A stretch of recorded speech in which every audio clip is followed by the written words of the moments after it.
It's time to talk sports. It's Hacksaw's Headlines, a panorama of the world of sports, stories, comments, and opinions. Touchdown, San Diego! Now, here's iconic sports talk show host Lee Hacksaw Hamilton and co-host John Riley.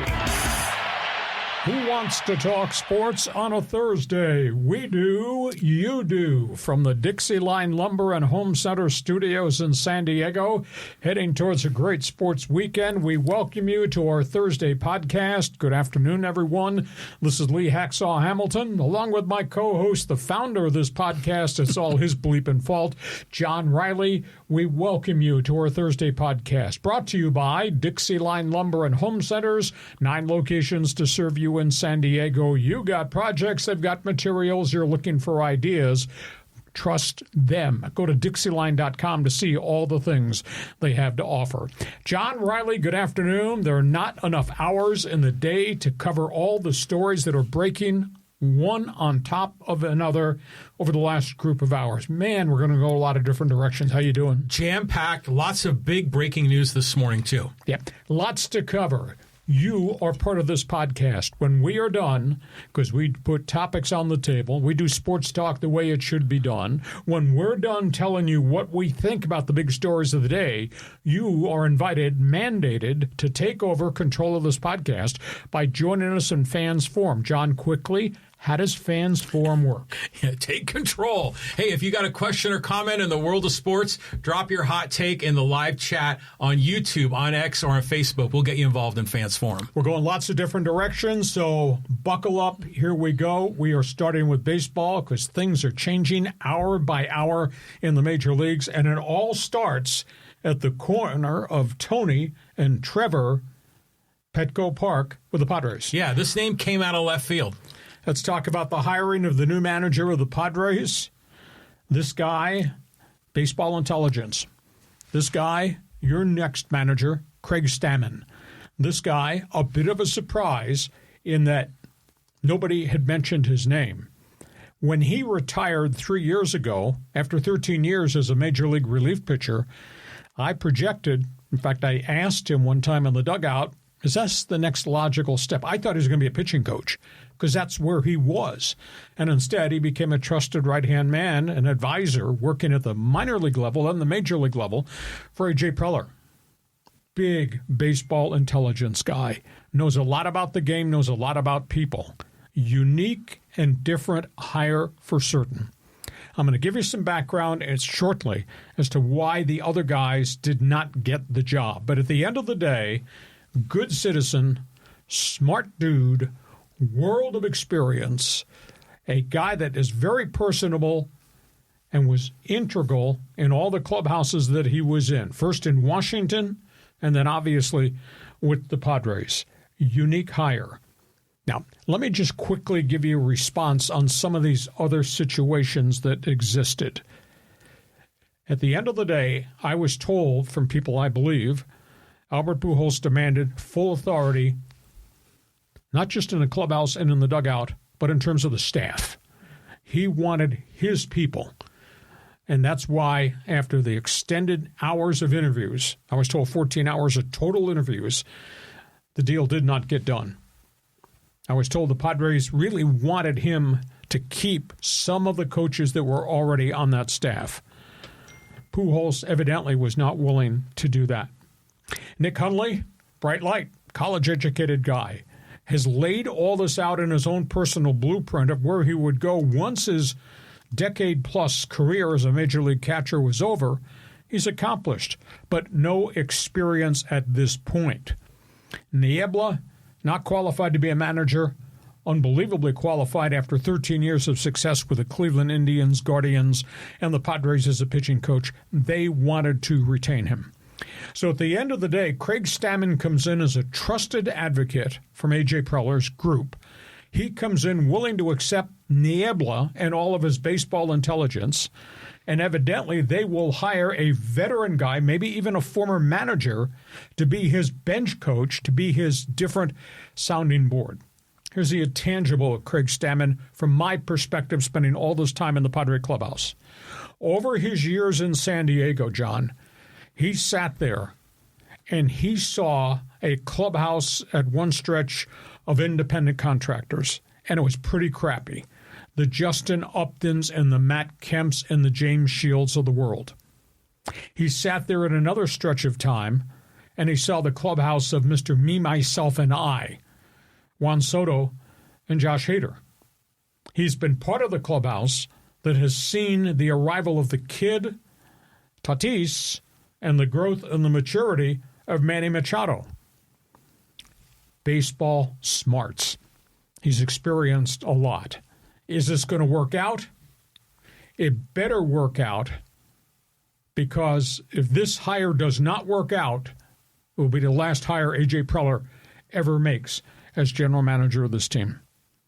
I'm not sure that the one-year contract that Preller had left was a good calling card for some of these candidates. That might have been a bit of a deterrent along the way. But at the end of the day, I was told Pujols wanted He wanted it his way. Padres did not see it that way. The other guys didn't have enough experience or are not qualified. So I guess this is the best of both worlds, because they got a trusted guy that knows the culture, and they're keeping Niebla and some of the other coaches that they really liked. And Stammen has all the intangibles from what he experienced sitting in the corner of the clubhouse, which is usually reserved. Clubhouse goes round, hallway leads to the training tables and everything deep into the clubhouse. Stammen's stall was the first one, which usually goes to a veteran leader. Interesting. As a player. So that's my perspective of Craig Stammen. Is it going to work? Better go find him some pitchers. But I think there's a lot of intangibles here that kind of check off a lot of boxes. But that being said, I was wrong. Hell, you were wrong. A lot of people were wrong. We thought Schultz was a great hire. That did not work out. We thought Melvin was a great hire. That did not work out. This better be the right hire, because it'll be the last hire if it's not for A.J. Preller. I'm stepping back. Your opinions from left field are now invited. How you doing? Go ahead, John. I think you thought that Preller's last hire was 1 or 2 managers ago. So he still has the faith, I think, in his decision making of upper management. But to your point, this is what, number 6, right? And I saw the news on Stammen. I'm like, that's not too bad. I mean, that came out of left field. It was a name I was not expecting. But when I heard it, I'm like, okay, Stammen, Hundley. Probably, they're kind of from similar eras of Padre baseball, both played in the 2000 teens. Why not? I mean, in my opinion, I always wonder how many games a manager really affects in a season. I've heard it's maybe plus or minus 5 games a year. So is this the magic sauce here to get Stammen? He's a great dude. He like you say, he checks a lot of boxes, but I mean, it's up to Manny to hit. Tatis has to hit. So I think it's funny also, as an aside, that Preller didn't have he didn't win the press conference this time, which is what he gets criticized for. And now he kind of made a more, I don't know, maybe sort of a underneath the radar hire, and he's going to get criticized for that. I canvassed fans who stopped me in the streets and in the aisles today. This was not a popular hire amongst some of the paying public. But give Stammen his opportunity. I guess I'm going to invoke a hacksaw phrase. Everybody comes from somewhere. Craig Stammen has come from somewhere and has done well everywhere he's been. Player, then assistant general manager, then organizational guy. We'll see if he has the credentials to get this done. Fans Forum chat box is open. Looking for Padre fans to pile in, pile on, give us an opinion. Thumbs up or thumbs down, your reaction to the Padres' surprise hire, calling in the relief pitcher from left field to put out the fire in the Padre clubhouse. Your reaction to hiring of Craig Stammen. Okay, I gave you lots of angles, lots of opinions, and what people tell me in the last 6 hours about how this evolved. We go from that. Second Padre topic on the table is? Yeah, this was going to be our lead story before we got the Stammen news. This Padre pitching, we're in trouble, aren't we, Lee? Yu Darvish is gone. I don't know that Yu Darvish is going to come back. Story broke on Monday. 3rd elbow surgery since 2015. He's got arthritis in there, ligament issue in there, At the end of the day, they've repaired it. He went back to the Texas Ranger doctor that did the second surgery. They don't know. So Darvish leaves, but it's on the books for 3 more years, $46 million total. He's not going to give up. He says he's going to rehab, and then we'll see what 2027 is all about. The problem is this is the complex surgery. The problem is this is 12 to 15 months. The problem is that's a 40-year-old pitcher at this point in time. Great citizen, great arm, great career, 3,080 yards. I should say 3,080 innings. I just don't know that he's got any gas left in the tank, and they're on the book for a significant amount of money. So that's one big issue.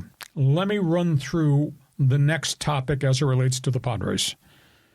Your starting rotation is Nick Pivetta. That's it. That's your starting rotation. Yeah. He, of course, coming off a career year, pitching in a place he really liked, and he gets a big pay bump based on becoming the ace of the staff. After Pivetta in the rotation, your next up is Joe Musgrove. I caution you, he says all the right things. They say all the right things about rehab from his own elbow surgery. The reality is that takes 12 to 15 months, and secondly, it may take into the second year back before you might find the Joe Musgrove that he was before the surgery. There's no guarantee he will be the same pitcher if he's ready by opening day. Your third starting pitcher is Randy Vasquez. We've seen him grow, but he has bad innings to go with good outings. You're not going to sales pitch me your fourth starter is J.P. Sears. You can't sales pitch me Matt Waldron is going to be your fifth starter. Wild card, can they convert Brian Hoeing back into a starting pitcher? He had found a role as a short bullpen setup guy. Can you reach and think Sean Reynolds can grow into this? He's been in the minor leagues a long period of time. And I went back and looked at El Paso, 2 starting pitchers that had fair years in the PCL. Jackson Wolf. But he's knocked at the door in the past. He's never gotten there. Young pitcher Omar Cruz, pretty impressive. Double-A, one really live arm, Henry Baez. But that's Double-A San Antonio. That's not Petco Park. That's not against Dodgers. So at the end of the day, the Padres have just enormous issues. Who is going to be your starting pitcher beyond your ace, Nick Pivetta? And the other thing, today is deadline day. Dylan Cease is a free agent. Michael King has opted out. He is a free agent. You got the Darvish situation. Robert Suarez has opted out. He's a free agent. We'll know by nightfall if they offered any of these guys $22 million on a one-year qualifying offer to get draft pick compensation. I'd offer most all those guys the $22 million offer so I could get draft pick compensation to rebuild my farm system. I don't think there's a lot of risk these guys would take a one-year contract because every agent is trying to get every pitcher 3 to 5 year deals. So that's where the Padres are from a roster perspective right now. You are entitled to an opinion on you. Reaction to my theory about let's not expect too much from Musgrove. And then the third question, who the hell else are you going to send out there to pitch beyond Pivetta on opening day? John Riley, the floor belongs to you. Yeah, it's a problem right now. But granted, we're like in early November, you know, so there's a lot of time here. Can Preller go out and sign a free agent pitcher? There's any number of arms that we could debate, but he could. You know, he's got money in there to do that. Would he pull off some kind of a creative trade? I mean, that Mason Miller, you talked about him as maybe a potential starter, but why not flipping him?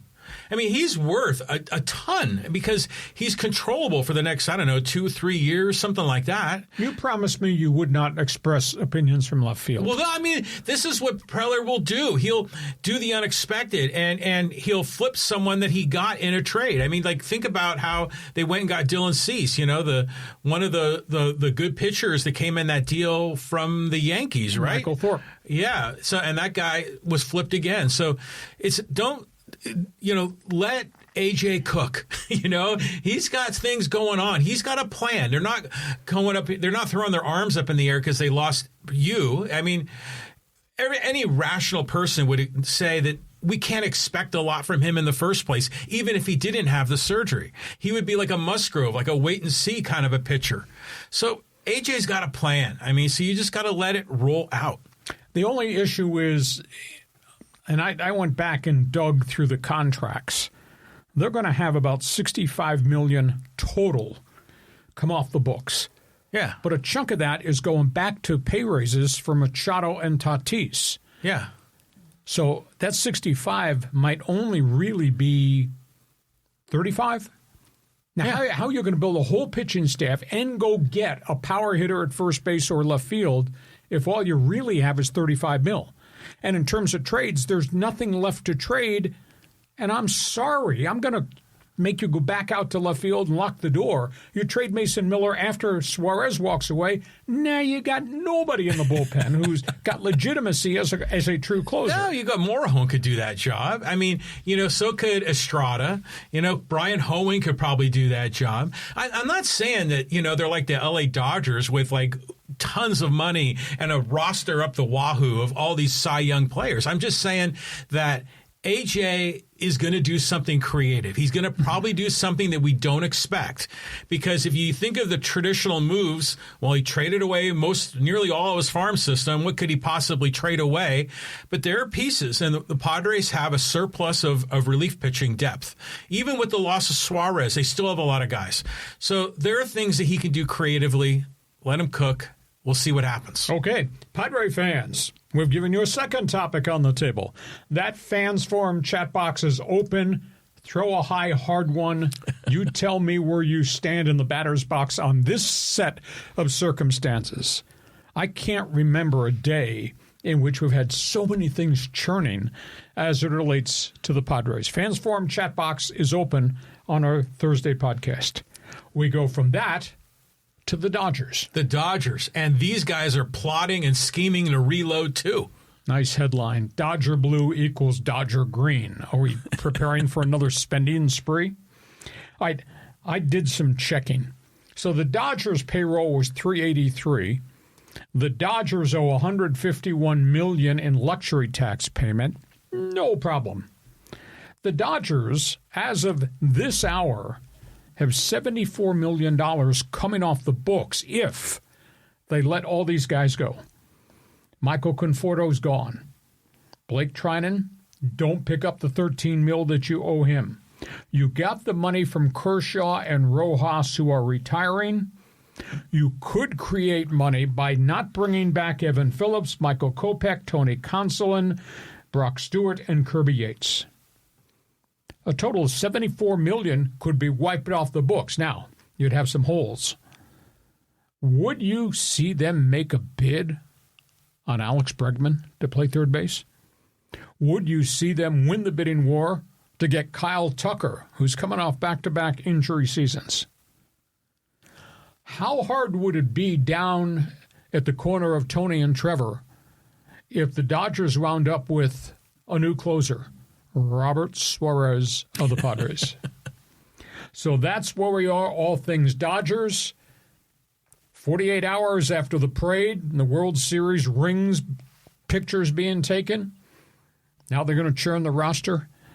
They got $74 million they could create in space if they let a pile of these guys go. And there are free agents out there that want the chance to get one of these, a World Series ring. John? Is that Dodger blue? Is that faded Dodger blue? What the hell kind of blue is that? It's the Kansas City Royals, man. Oh, okay. So they're going to get one of those guys, because they just fit a spot so nicely, And by the way, I think if they got Kyle Tucker, they would probably move Teoscar Hernandez back to left, because I think Tucker's a little bit better defensively in right field. Yes. At least I think he is. Hernandez made a couple of goofs in the World Series and in the playoffs, but the Dodgers are, they're the Dodgers. I mean, they're going to spend the money. They're going to spend it wisely. Whatever decision they make will be the right decision. And they're going to be the unstoppable force again next year. What would be the angst at Petco Park?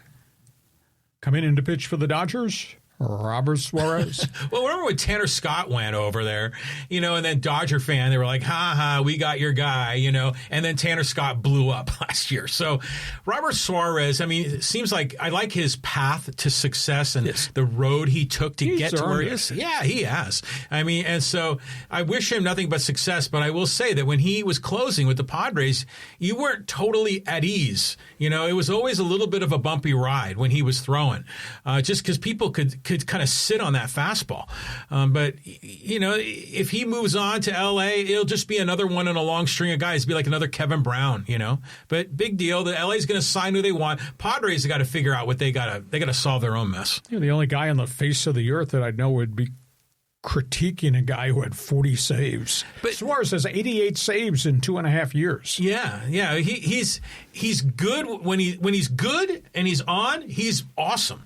But sometimes he's not always on, and then you kind of wonder. Dodger fans, jump on board if you can. Throw a high, hard one, knock somebody down, beat him if you want. We want to hear what you've got to say about what the Dodgers are going to do. Would you be freaked out if Robert Suarez wound up at Dodger Stadium closing games? Feel free. Chat box is open for business. We're not done with baseball.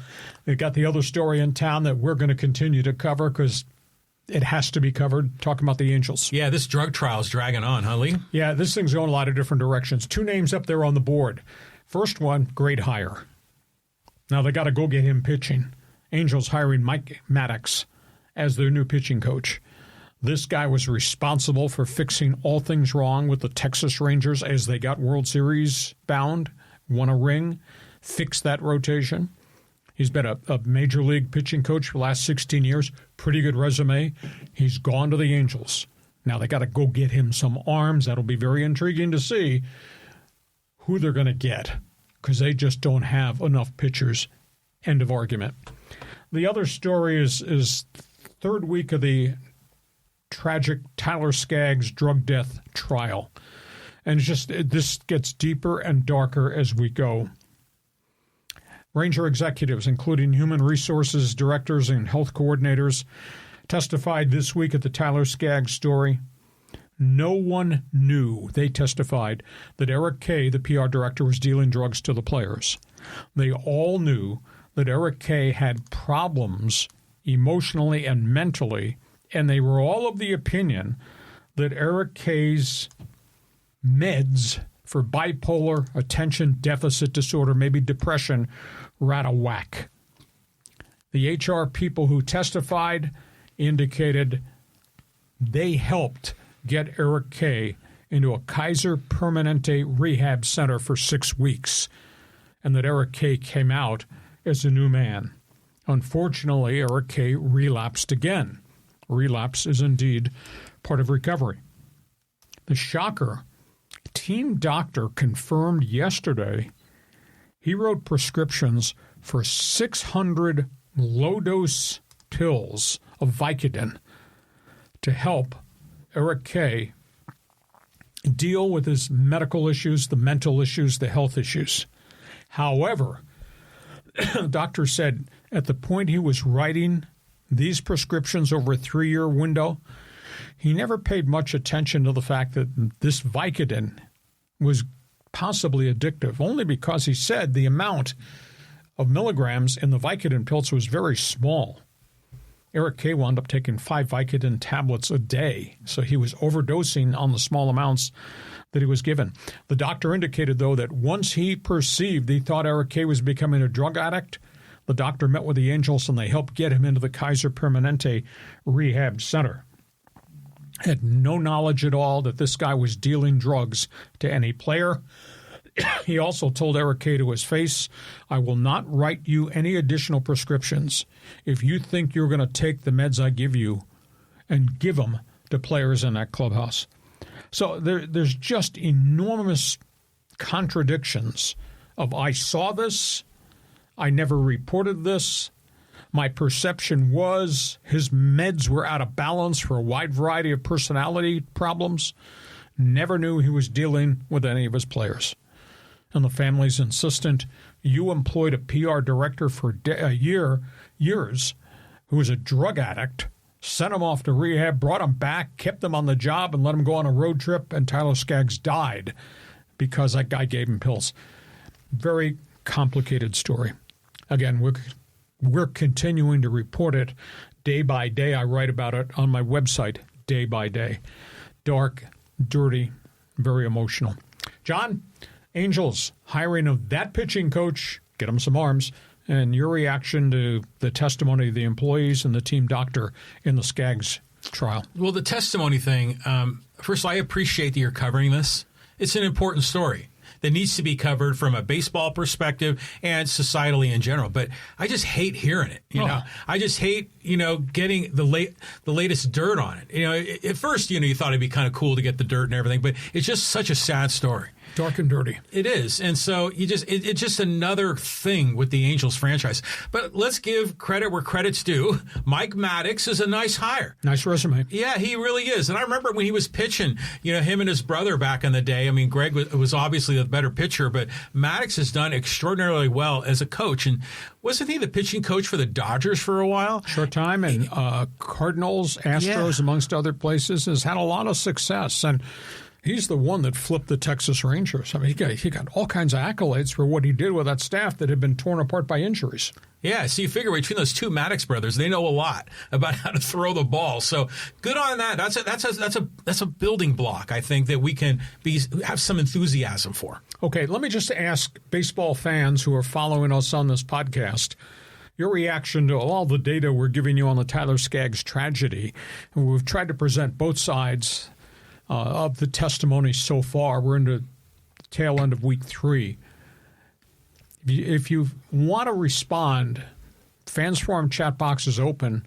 What do you take of all the evidence that we have presented in the Skaggs story in terms of players' responsibility for killing himself versus the club's responsibility with obviously an employee who had an addiction, a mental health addiction, that led to medication abuse.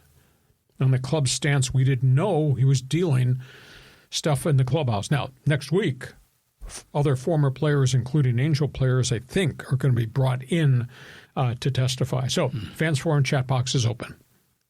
That's all things baseball. Last week, we were talking about the World Series. What an emotional high. This week, we're talking about a lot of other stuff. Yeah, we are. In baseball. Okay, we're going from that. Let's flip the coin. All things NFL. And we're going a lot of directions here, too. Yeah, we had the trade deadline. A lot of players moved teams. Yeah, all-time record, 13 trades at the trade deadline. These general managers feeling the pressure. We got to fix this with my team. We're going to make a deal. I don't care about those draft picks. We're going to make these transactions. Let's just start. Indianapolis has had an unbelievably good season. However, I watched the Colts extensively the last couple of weeks. And one thing that really stood out to me, how small their secondary was in terms of size and in terms of raw speed. Well, they solved that. Now, they paid a hell of a price, but they got Sauce Gardner from the New York Jets and gave up 2 number-1 draft picks and a wide receiver to get him. That's a real price to pay. But they get Gardner on a new multi-year contract. They get a guy that's only 24 years of age. Whole career is in front of him. He's flashy. He's a bit of a leader. And he's big and he can run. So this is a trade that maybe puts them over the top. And if the Colts are as good as they think they're going to be the next couple of years with this consortium they have on offense and what they've built in the defensive front, those draft picks are going to be at the bottom end of the first round. So this is a pretty good acquisition. Second one is the Dallas Cowboys. Jerry Jones had all those draft picks in his pocket, and now he's traded a couple of them. This is a good acquisition. He went to the Jets, and he got Quinnen Williams. That guy's a tough guy. That guy's a stud. That guy's a big-time defensive tackle who can kick outside to defensive end. He also made a deal with Cincinnati to get Logan Wilson, a starting inside linebacker.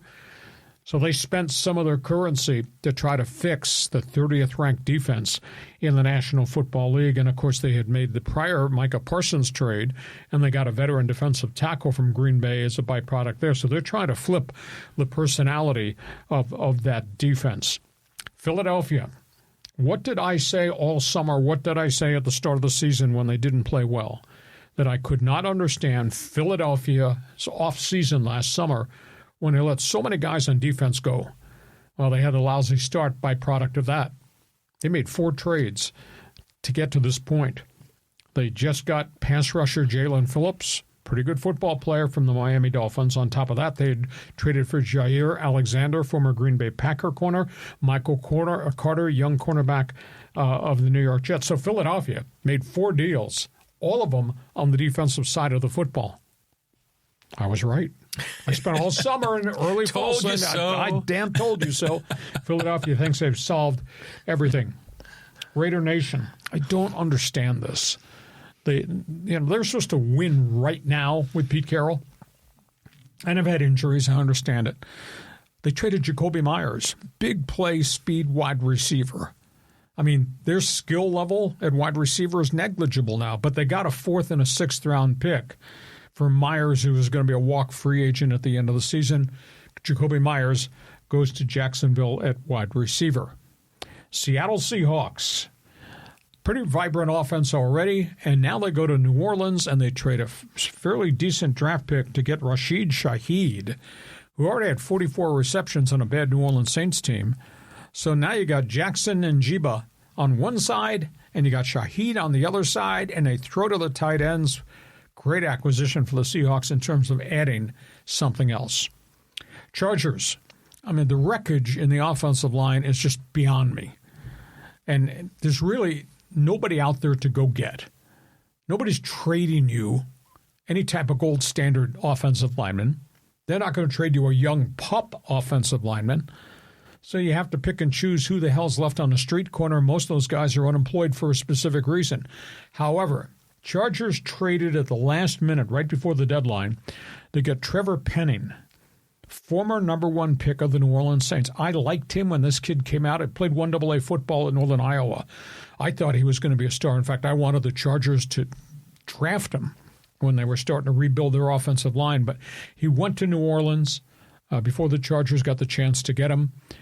Started at right tackle, couldn't handle it, moved him inside to right guard, played really poorly, benched him, moved him to left guard this year, didn't grade out very well. He's had a whole bunch of injuries. Guy's a warrior, and he's massively big. They got him for a 6th-round pick, but it shows, John, the value of the guy who was a high number 1. Now New Orleans gives him away, and all I ask you to do is give us a 6th-round pick. So, news and notes. That's the NFL trading deadline in a capsule with the marquee names who went. Where would you think? I think the thing that jumps out to me the most is that Jerry Jones doesn't give up. You know, he wants a winner. He's proving to his fan base that he'll accept nothing less than a winner in Dallas. And the dude, he said, we're going to make some deals. He's been talking about this for the last few weeks. So good on him, for putting his money where his mouth is. We'll see if these things turn out. But for the most part, a lot of these trades, I mean, none of these are like Hall of Fame players, A lot of these names, some of them I don't really know that well. But it seems like they could be the missing piece for some of these teams. And yeah, the Chargers offensive line, that's just a train wreck right now. I just can't believe how many guys have gone down with injuries. It's just been disastrous. Okay, you got a comment on what happened at the trade deadline? Feel free. Jump on board. Your fans forum chat box is open. We're going from that. We're going to talk about games around the NFL. Let's start first of all with the Bolts. The Bolts, the Chargers, quarterback injury waiting to happen. That's a cruel thing to write, but that's reality. We're talking about the greatness of Justin Herbert. Do you know, as of lunchtime today, the Chargers have had 7 offensive linemen this year go down with significant injuries, including Rashawn Slater and now Joe Alt, their bookend number 1 tackles, gone for the year. Alt just having reconstructive surgery on his ankle. 7 different offensive linemen have been hurt. And they're dragging guys in off the street that the Bengals cut. They're bringing guys in who haven't played for 2 years and putting them on the field. And Justin Herbert just taking a pounding. And they're going to play the Pittsburgh Steelers. Here comes T.J. Watt. Here comes Blitzburg. Justin Herbert, 18 touchdowns this season. You ready for this?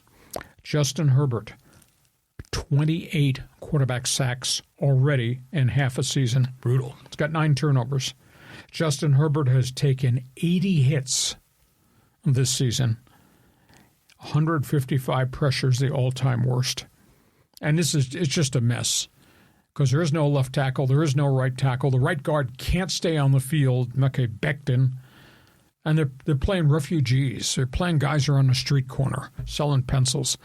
And you can't blame Joe Ortiz, the general manager. Just this rash of injuries with all this bad luck. And there's no way to go get guys at this point in time. And then, of course, here comes Blitzburg. That's a cruel headline, but I'll tell you what, that could happen. He's taken so many wicked hits, especially the last 4 weeks. Just amazing. Yeah, on the street corner selling pencils. That's a line from way back when. Do you think that it's any possibility, or I don't even know if this is legal, can you put an extra... Well, you could play double tight ends, right? I mean, so you could put like more bodies there. You'd sacrifice a receiver, but the way Herbert's running, he's almost like a halfback at times.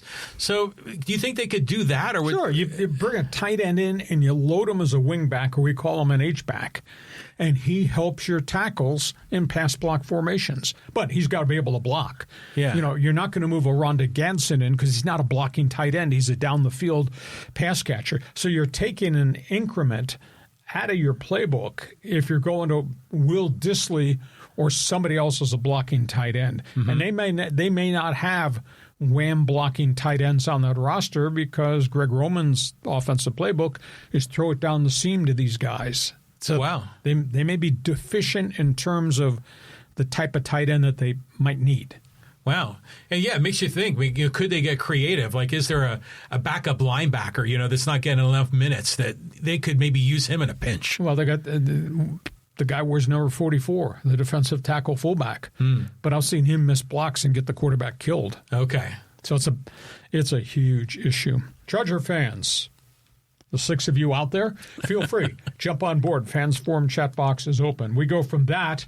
We're going to talk about the hot games, and we'll talk about a really sad story in the NFL and a couple other tidbits, too, in the notebook. Yeah, let's go here to the NFL Sunday.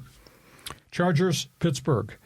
Justin Herbert meet a Steeler defense that's got 27 sacks. Now, Pittsburgh's defense has given up 383 yards per game. They've been deplorable on that side. But they go get quarterbacks. And what did they do last week?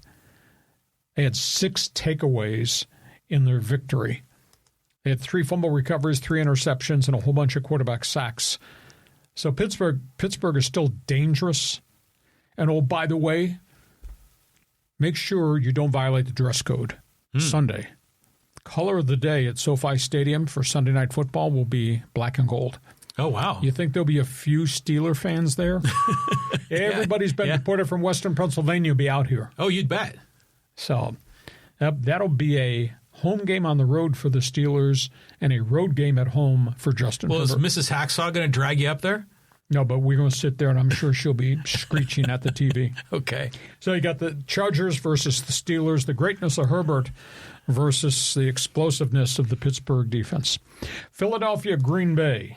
Eagles are putting it together. Jalen Hurts has a quarterback rating of 114. Wow. Jalen Hurts. He's got his top 3 receivers have combined for 103 catches now. Devontae Smith, A.J. Brown, and the tight end. 103 receptions in half a season.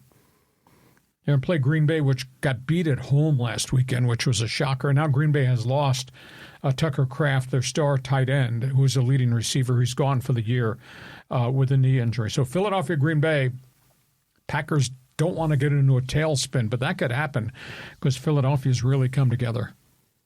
Rams, 49ers, NFC West. Nobody's talking about Matthew Stafford. They should be talking about Matthew Stafford as an MVP guy. Matthew Stafford, 27 touchdowns and 2 picks in the first half of the season. That's pretty impressive.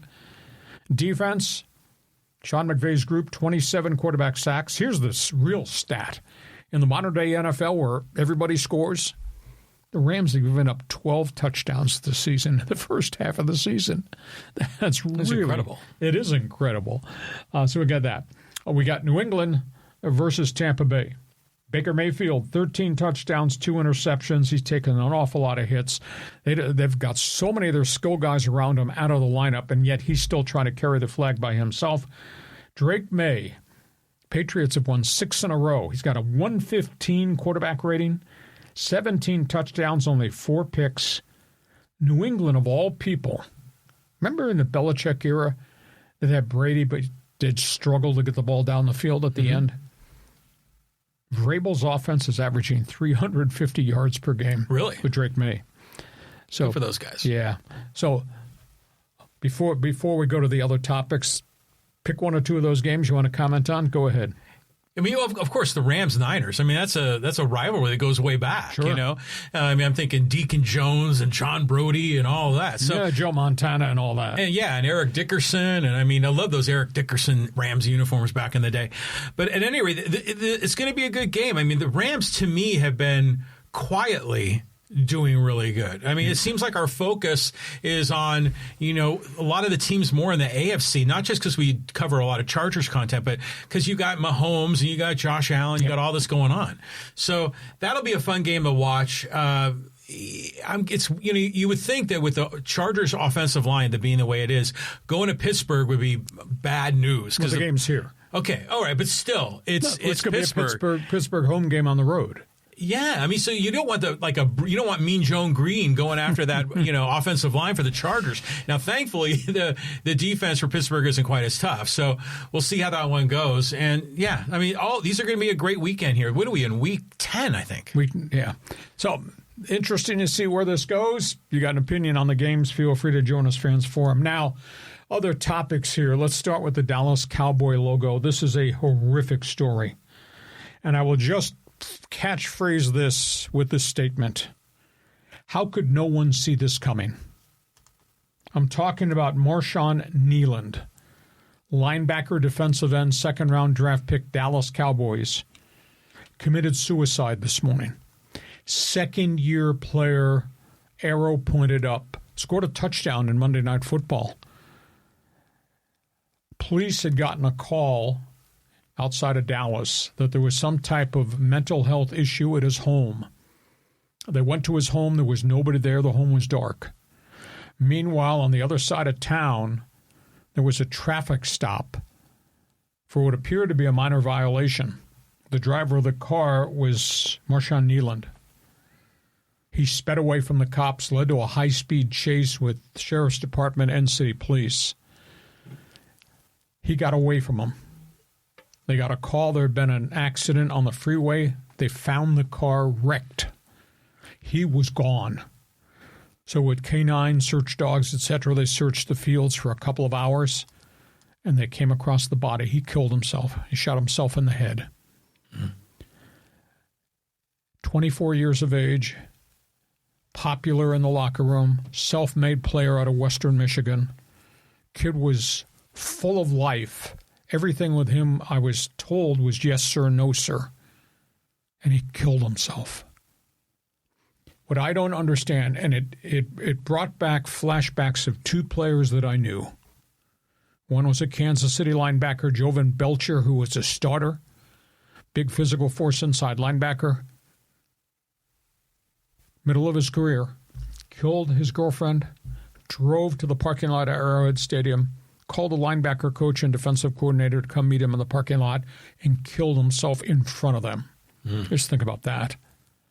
And then, aside from Belcher, the whole Junior Seau tragedy, 20 years of life in the NFL, mentally debilitating. And I'll go back to what I said at the onset. And nobody saw any of this coming. Nobody saw it with Seau. None of the Kansas City teammates saw it with Jovan Belcher. And nobody saw this kid, Kneeland, how he was acting, what was happening in that locker room, how he acted off the field, because guys hang together and party. Nobody saw any of this coming. To me, it's just, it's shocking. It's devastating. I couldn't believe the depths of the story once it broke at about 8:30 this morning. So we'll talk about that briefly elsewhere. Drew Brees is back in the NFL. Fox TV has hired him as an analyst, replacing the troubled Mark Sanchez. Brees, of course, the ex-Charger and Saint quarterback, had a one-year window with NBC, was not ready for the gig, did not get brought back. But he worked at it. He's going to replace Mark Sanchez, who has all these personal problems and, of course, is involved with the stabbing incident. His broadcasting career is over. You know, the NFL games, they televise them. We all watch them. And there's a lot of sub-programming on other networks. The MANNINGCAST idea they had last year, which was really successful, nobody's watching it this year.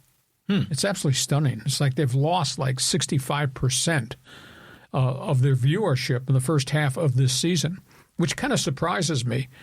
Or is it just, okay, it was novel, we watched it, okay, that's great, I'm watching a game. Shut up, I'm watching a game. Don't bother me with that stuff. Anyhow, I don't know if there's any future for the MANNINGCAST situation. And the Hall of Fame, the final 9 guys on the ballot have now been released by the NFL, and one guy will be chosen for induction on the coaches' ballot for the Pro Football Hall of Fame coming up at the Super Bowl.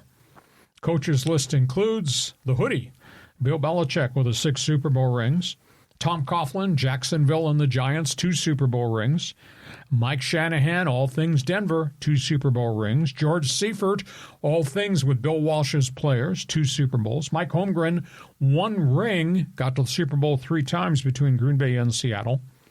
Also on the finalist list, Dan Reeves, been to the Super Bowl 4 times but never won it. Back in the day, Buddy Parker.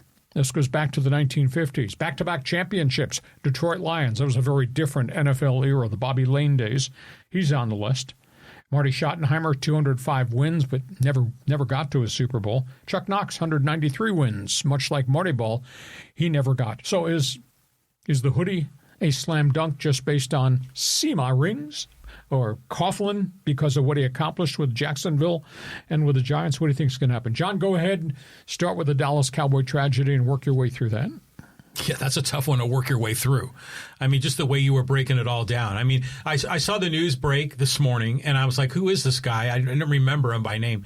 And at first it was he passed away early this morning. Right. And then I knew, it can't be good circumstances at all. Well, first thing I saw, I thought maybe he had a heart attack or something at home, died in his sleep. Yeah. But then hours later comes the rest of the story. Yeah, I mean, and to your point, how could you not know? But sometimes I think we treat people that have conditions maybe with kid gloves too much. You know, so you want to care for them and make sure they're okay, rather than saying, hey, dude, you need help. Let's go get help, you know. So that's a tricky one.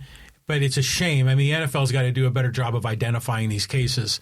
The one comment I wanted to make that was on MANNINGCAST, and I did watch it a bit, you know, when it first came out, and I liked it. It was innovative. These dudes sitting around, they're BSing, they have guests on, the game's in the background. It's like you're hanging out at their house watching the ball game. And after a while, it did get a little tired, but I just like the idea that they were trying new things. And so hopefully they'll come up with another new thing. Like, you know, last weekend, I was watching a lot of the NFL Red Zone, which I normally don't watch. I normally like to pick a game and kind of sink my teeth into it. Well, I found myself just being really hooked on that NFL Red Zone because I was like moving from game to game, and those guys do a really good job with that broadcast. So I just like the idea, you know, you got all these ESPN channels, you got all this streaming bandwidth, you know, cook up some more new ideas, and maybe we'll hit a home run on another one. Full disclosure, my friend, he loves watching games. He's got TVs all over the castle, right? His eyes on game day are like this, worse than mine. The only problem is, see what happens when you drink too much Pabst Blue Ribbon and you smoke cigars while the games are on? That's what he likes. He likes the Red Zone. To me, there's so much noise out there. How can you take all this on, John? How can you watch 8 games simultaneously without your eyeballs getting crossed? Well, it takes some training, you know, of your mind and your eyes and your ears. Either that or PBR and a lot of stogies. Yeah, exactly. You know, so but in the end, it's like, you know, you're at a sports book. You can zero in on one big screen up there. But at any rate, I just like the innovation. Hopefully, they'll cook up a new idea. Okay, that's all things NFL. If you've got an opinion, anybody respond to, and again, I'm speaking about it from close-up observations, the SEAHAWKS tragedy and how I saw this evolve, what I knew about Jovan Belcher in Kansas City, and I interviewed that guy. And then obviously what just happened to the Dallas Cowboys second-round draft pick. How could nobody see anything and respond and do something before we got to this point? Fans Forum chat box is open. We do value your opinion. We are at halftime. Podcast brought to you by DIXIELINE Lumber and Home Centers. 9 locations to serve you in San Diego. You got projects, they've got materials. You want ideas? DIXIELINE.com is the place to go. Check them out. John, what do you like most about DIXIELINE? One of the things I like is their versatility as a company. I mean, here, this is a video of a custom home being built. And, obviously this is just caters for a certain kind of client. This just goes to show you the diversity of offerings they have. They can help out a small builder, a contractor that's building a custom home, maybe building an accessory dwelling unit or granny flat in the backyard. They can also help major developers that are building entire neighborhoods of hundreds of homes. And at the same time, they will be able to serve the homeowner, with their local hardware store offerings. So DIXIELINE Lumber, if you're a homeowner, if you're a contractor, a builder, they're your go-to guy. Just go to DIXIELINE.com and see all the unique things they have to offer. A couple of reminders. This thing is blowing up. Hey, by the way, congratulations to you. John won't say it, but we will boast. We just crossed the threshold of over 9,000 subscribers just on YouTube. Yeah. On the YouTube channel. 9,000 bleeping subscribers. So congratulations to you. When we're done, because we do sports talk the way it should be done with hot topics and opinions, when we're done, you're invited to take over. Fans Forum chat box is going to be open for business. John, again, for everybody that's new, that's never, ever done this, how do they find the chat box and how do they how do you find it? Yeah, where is this chat box thing you're talking about? Yeah, just go into the comments section in the live stream we're doing, and it's on Facebook, it's on X, it's on YouTube. And just type in your question or comment there. We'll see it up here on our screen. We'll get you involved in Fans Forum. And Lee, there's a lot of talk about the Padres of hiring Craig Stammen. Some people love the idea. Some people really hate it. You are invited to blow this thing up. Get involved now. Fans Forum coming up right at the end. Couple of other notes. I want you to read my One Man's Opinion column because I just continue to write every day on my website. Go to LeeHacksawHamilton.com. It's free.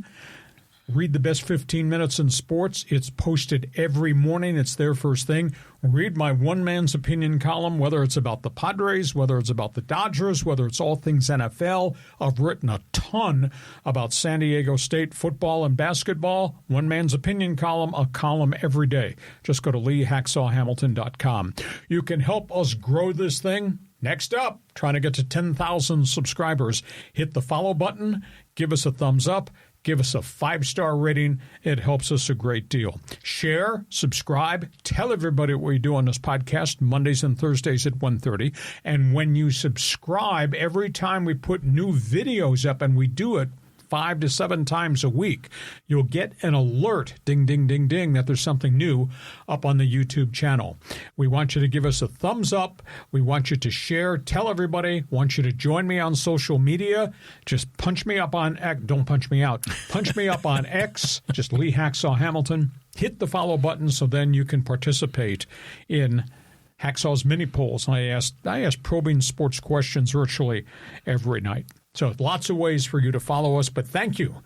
Just busted through the 9,000 subscriber mark just on YouTube alone. That does not include Instagram and everything else. We had an incident, and I don't know how any of this works. It's all his fault.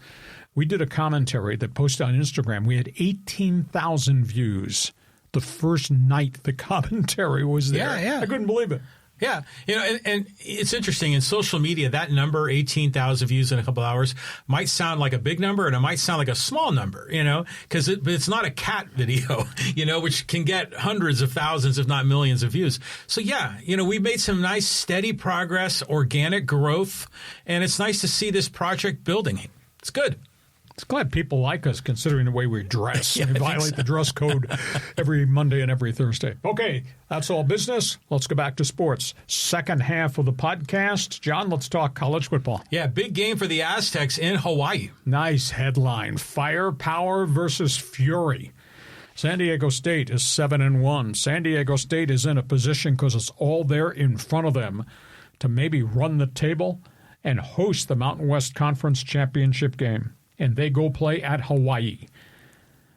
Aztec, their metrics on defense are unbelievable. And we've been spoiled because we saw great defense in the Rocky Long, Brady Hoke era. Didn't see a hell of a lot of quarterback, and we saw great defense. This team, when it takes the field Saturday night, these numbers are unbelievable. The defense is giving up 246 yards per game. 246.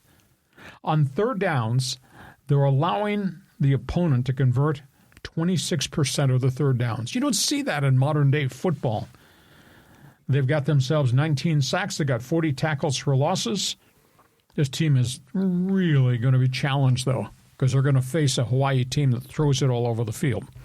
Of course, maybe Michael Ohado does not get on the field, because just maybe they're going to run Lucky Sutton and those running backs all night long, because Hawaii doesn't play great defense. Lucky, by the way, has got 820 yards. He's cracking 1,000. He's close to it, averaging 5.5 yards per carry. However, the Rainbow Warriors, there's something at home. They're averaging 410 yards per game. Olato is the redshirt freshman quarterback. He's averaging 307 yards per game throwing the football. And he's got receivers that are averaging 17, 15, and 13 yards per catch. And in 302 pass attempts, he's only thrown 6 interceptions. And you think your defense is pretty good on third down at San Diego State? Their offense is converting 46% of the third down opportunities at Hawaii. So this is really going to be a really good game. So feel free. Hop on board. We'll talk about that. Sidebar Aztec story. San Diego State, which is not drawing fans at all. Aztecs for life. That sounds like a fraudulent statement to me. San Diego State just announced they're trying to fill the stadium for Boise State. You can buy 2 tickets to see this showdown with Boise next Saturday, a week from Saturday, for $40. Yeah. None of this $153 to sit in the choice seats. $20 a piece. 2 tickets for $40, which then spins back to my critique of the athletic department. You overpriced this damn thing for the last group of years. Shame on you. You've created this mess for yourself. And then the sidebar story to the ticket price reduction is what happened in Laramie, Wyoming. The Wyoming coach mocked San Diego State after the Cowboys came in here and played the Aztecs last weekend. So that was a hell of a promotion San Diego State had. All those fans showed up dressed for Halloween like empty seats. He asked the question, how the hell can you have a good program in a shiny new stadium and not draw at all? And the coach said, I'm glad I'm coaching in Wyoming where they care. Okay, so we got Aztecs Hawaii, Aztec ticket prices, and what the Wyoming coach said. And John Riley's response is? All right, so they're going to Hawaii, but this is a business trip, right? Yes, they got to take care of business. And I think if they go in with that mindset, I think they're going to be fine. I have confidence in what Sean Lewis is doing. That defense they just seem to surprise you every game, just when you think they can't get any better, they're just like swarming, knocking down passes. You see what's that guy's name? Is it Mr. Johnson? Yes, yeah, linebacker. Yeah, you see him. I like that first name. And Chris Johnson's having a great year as a cornerback. I mean, Trey White's doing great. I mean, it's a good defense. Oh, collectively, it's an experienced defense. That's the key word here is continuity. Enjoy it, because these guys are all going to leave at the end of this coming season. They'll be graduating. Have you heard people speculating about Sean Lewis leaving? No. That was a reach for the sky story. We got space to fill.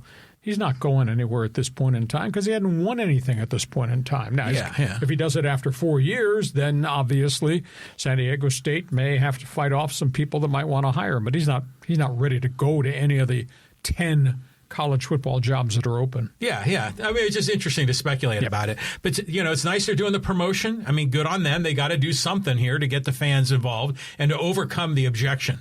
It's too expensive. Well, now they got an answer to that question. And then the Wyoming coach, I'm just thinking in my head, man, you live in Wyoming or you live in Nebraska. I mean, that's what you live for. It's just that's the only thing going on. Here in San Diego, you're competing against a lot of other interests. So it's harder. And especially what the Aztecs have been through the last few years. So, Wyoming guy, his comments are valid, but he comes from a different world. Okay. A couple other brief comments. Interesting games this weekend. Is there an ambush waiting in the Big Ten? I mean, Oregon, ranked 6th, goes to Iowa City to play the Hawkeyes. Is that an ambush waiting? Could be. We'll find out how Dante Moore, the young Duck quarterback, plays at Iowa City. Big game in the Big 12. Big 12 used to be known for Oklahoma, Texas, Nebraska back in the day. Yeah. The marquee game on the Big 12 schedule this season is this weekend. Brigham Young, Texas Tech? Question mark. Those are the top 2 teams that are playing for first place. And in the Southeastern Conference, somebody's going to get their ass kicked this weekend. Alabama plays LSU, and they don't like each other. So some really interesting games, but I can't wait for Aztecs, Hawaii, this defense versus that quarterback. Yeah, and like you said, they got it all right there in front of them. So business trip, come on back home, and we'll keep your nose focused. Kiss My Aztec line is open. Want a San Diego State fan, friend, and alum to respond to the angles, because we talk Aztecs all the time. Fans Forum chat box is open for business. By the way, we're not done talking about what's going on in Montezuma Mesa. Next topic, Aztec Hoops, assault and battery basketball. Oh, my God. They opened the season and just destroyed Long Beach State, but that was to be expected. I mean, collectively, the skill level, this is a really good team with lots of layers of success and experience. We don't have Magoon Guath back yet. We don't know how long it will be before he's ready to go 5-on-5. They're now talking end of November, hopefully with no setbacks. But, geez, once you get Guath in the lineup, the other night, Miles Bird just comes out bombing, hits back-to-back threes. Whole chemistry of the game changes. Miles Heide has just grown into being a beast in the paint, rebounds and an occasional basket, and obviously tough guy defense. How about the freshmen, Elsie Harrington and Trey Simmons, combining for 23 in their first college basketball game? Yeah. And the thing about the Aztecs, just wave after wave of talent coming off the bench, no matter what the combo is. And they did all this without Guath and without Reese Waters. So, I mean, health is going to be a critical piece of this equation once they start to play some of the real people on the schedule as we move from Thanksgiving into the non-conference slate in December. So if they get Guath back and Waters comes off this eye injury, man, what a tsunami of talent they have. It is a tsunami of talent. And I keep thinking, when you add Reese Waters and you add Guath, some of those guys that got quite a bit of minutes in the Long Beach game, I'm thinking of B.J. Davis specifically. Maybe he's going to get pushed to the side, but then, longtime Aztec basketball, guru Ken Locati, you ever follow him on Facebook? He was saying he goes to their practices, and B.J. Davis is the best player on the floor. And I'm thinking, oh, my God. And so it's an embarrassment of riches, and it's going to be hard to get everybody minutes. And there's that kid, Davis, that they think he might redshirt. Latrell Davis. Yeah, Latrell Davis. So it's going to be a fun run. It's going to be a great season. I was, really impressed with Elsie, but I think Tay Simmons he just has that bulldog mentality down low in the paint. I mean, Dutcher has got so many weapons. You only play 5 at a time. Exactly. Now you may have some injuries along the course of the way, and that's where depth and strength comes from. Aztec fan, feel free. Comment about hoops. We got that. Next topic on the table, NBA. The NBA. We're talking Clippers, Timberwolves, and the Spurs. Yeah, let's just go a couple different directions. Let's start with the Clippers. We talked extensively in the offseason that they had made all these deals to bring all these veterans in to park around Kawhi Leonard and the center Zubac. And we thought, wow, this is going to be intriguing. The oldest team in the league, average age is over 33 years of age. Nothing fits. I'm kind of stunned. We're 3 weeks into the NBA season, and John Collins, who was a firepower forward in Atlanta, Utah, I thought was going to come in and be instant points. And he's sitting on the bench. Some games he scores, a couple of games he doesn't. Brook Lopez, who had been kind of a cornerstone guy in the paint in Milwaukee, really struggling to be a backup center off the bench. He's not scoring. And CP3, Chris Paul, is averaging 2 points a game. That's just something's not right there. And Tyrone Lue, those three guys I just mentioned, none of those guys are starting now. And I thought this was all going to be part and parcel to go with Kawhi, to go with Zubac, to go with James Harden, and these guys aren't starting. So it's just kind of weird what's going on there. Minnesota, that's a talented team. It's a team of some strange personalities, and they are talking about a trade. Now, I don't know how they're going to make this work with a cap. They're talking to Memphis about a deal for Ja Morant, who kind of has run out of patience with them, and them have run out of patience with him. He just got suspended again for junk on the court and a tirade against his own head coach. I don't know how they're going to make this work with a salary cap. And, I mean, is there enough room on the floor for Ja Morant and Anthony Edwards and Julius Randle? And what they got with Rudy Gobert at center? We'll see if this happens, but it looks like Morant's played his way out of Memphis. That's kind of a messy story. Third one's the Spurs. I don't know if this set basketball back last night. Did you watch this thing, San Antonio Lakers? Yeah, I watched parts of it. Which part did you see? Did you see the 66 fouls? Did you see the 84 free throws last night? I saw a lot of that. Oh, my God. What a terrible quality basketball was.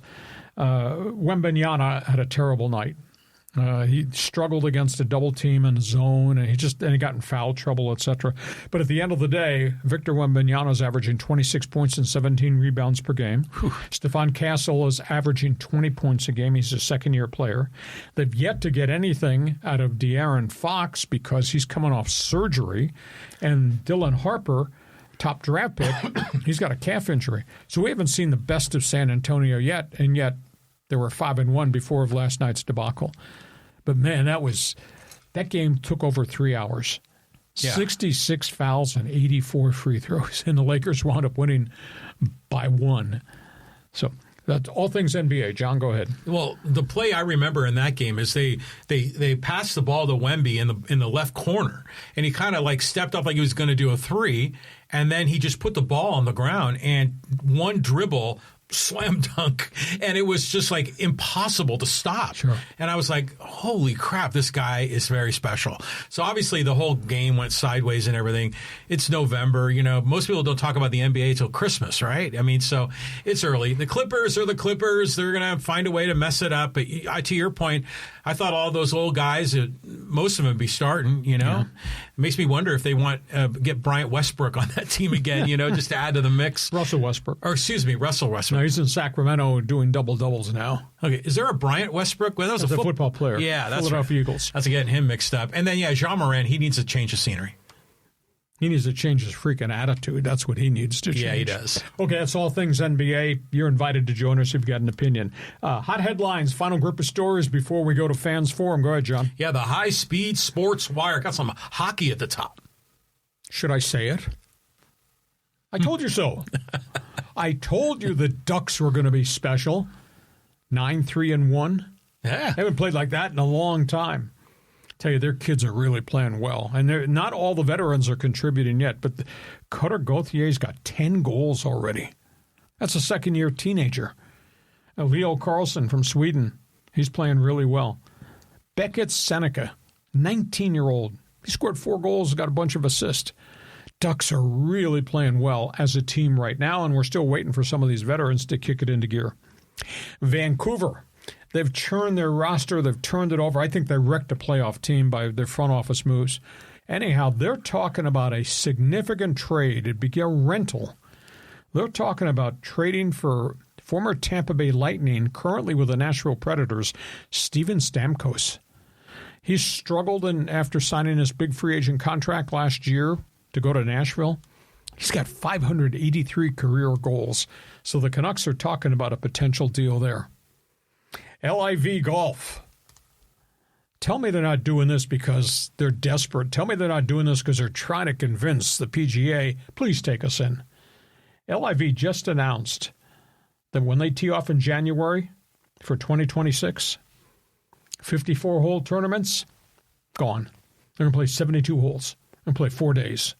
But that's a limited field. It's not going to have a cut. And they're still going to play, quote, the team concept. the guys on the PGA Tour saying, what the hell's this? You're going to do 72 holes now, but you're still going to have all this other stuff that you think has made the LIV special? So that's really interesting. I mean, to me, it's a move of desperation by the Saudi group to try to get recognition from the PGA. Let's play the same game. Well, it's not the same game if you're telling me that the opening tournament in Florida in January is going to wind up being team concept rather than match play or medal play. Okay, so that's the latest there. LPGA Golf Tour. I don't know if I buy this. They just did a deal with the Saudi public investment firm. The LPGA is going to hold a $4 million tournament in Vegas in 2026, funded and financed by the Saudi public investment firm. And, of course, the Saudis obviously trying to buy their way into everything. Intriguing story there. This tournament will match not just the LPGA rosters, but the top players on the Lady Europe Tour. So it'll be a global event. But the Saudis are using blood money and giving it to the LPGA women. Big weekend auto racing, Brazilian Grand Prix. This points race, just amazing. As they get ready to run in Sao Paulo on Sunday, Lando Norris has a 1-point lead over his teammate Oscar Piastri, who's just kind of hit a wall and just hasn't been able to finish races. What was a lopsided Piastri who was dominating the first half, he's now been shut out. Lando Norris' teammate has a 1-point lead, and look in the rearview mirror because just behind him in third place in the points championship with a legitimate chance to win this damn thing again is Mr. Cutthroat Max Verstappen. He's only 36 points back of Lando Norris, and they got 5 races to go, so they run the Brazilian Grand Prix. Big weekend soccer, SDFC playoff game, Sunday night, Portland Timber. 32,000 will be there for the third and final game of the series. If SDFC can win, they move on to the second round, which is one-game knockout round. But they may have to do it without their goalkeeper, CJ Dos Santos, fractured cheekbone. Going to have to go with a backup goalkeeper probably for the third and final game of this playoff series against Portland. But SDFC got enormous firepower, and I think that pitch is tilted when you play here in front of 32,000 at Snapdragon Stadium. John, go ahead. You can talk puck. You can talk golf. You want to talk about Mr. Cutthroat? Go ahead. What do you want to cover? Well, LIV, my understanding is that's the Roman numerals for 54. Yes. And so now they're going to 72. So it does show that, they're willing to find a way to sort of meet PGA part of the way there, to merge. And to me, I see that as a positive sign. And I was just thinking it through. I don't necessarily object to team play. I mean, that sounds, it's like merchandising, right? You can have like a Dodgers and a Yankees, and you can have like teams, and with logos and shirts and hats. That's what they have, and nobody gives a crap. Well, I mean, but maybe they will start to do it. Maybe you have some that are team-oriented and some that are medal play. I mean, I guess I'm saying is I'm open to the idea. I don't think we need to be old, stodgy fuddy-duddies that want to stick to the old way it was played in Scotland in the 1800s, I don't know. The TV ratings and the fans go into Troon and go into the Masters and at the U.S. Open. Don't seem to have a problem with style of play, but you dress the way you dress. Well, no, but you'd still use those majors at those classic courses would be medal play. But if you're playing at just some really nice course in Illinois or somewhere else around the world, why not a team concept on some of these? I say I'm open to it. And so you can see that they're trying to find a way to come together. So, and I think that's good. And by the way, the San Diego FC, they have to win this game. I mean, we've had such a glorious run through this regular season. Yes. It would be just such a bad beat if they went out in the first round. So they're coming home, and you're right. It's a madhouse, a Snapdragon. All the SDFC fans there, where they fill in the stands, where the student section is for the Aztecs, and the aura of the presentation. Oh yeah. You got the drums, you got the songs, you've got the smoke, you've got the flags. I mean, it's a great vibe. So I'm hoping that they fill it up and really, this should be like the Aztecs going to Hawaii. This is a business trip. We're coming home to take care of business and move on to the next round. In summary, his opinions, especially on PGA LIV, you shouldn't be taking a quadruple bogey while doing this podcast, John. Okay, that's all things, because we do sports talk the way it should be done. We tell you about the stories, and then we have opinions of the stories. And now it's your turn. You take over the next half hour of this podcast, Fans Forum. Podcast brought to you by DIXIELINE Lumber and Home Centers. 9 locations to serve you. Go to DIXIELINE.com to see all the things they can offer to you. John, we got a ton of stories, and a lot of people got responses. Go ahead. All right, let's kick it off with some cocky Dodger fan. This is Hobby. Hey, Hacksaw, Dodger fan here, still waiting for the Padres to show the Dodgers who they are. Oh, just feel free to flash your World Series ring in the direction of San Diego and just go ahead and pile on. That's okay.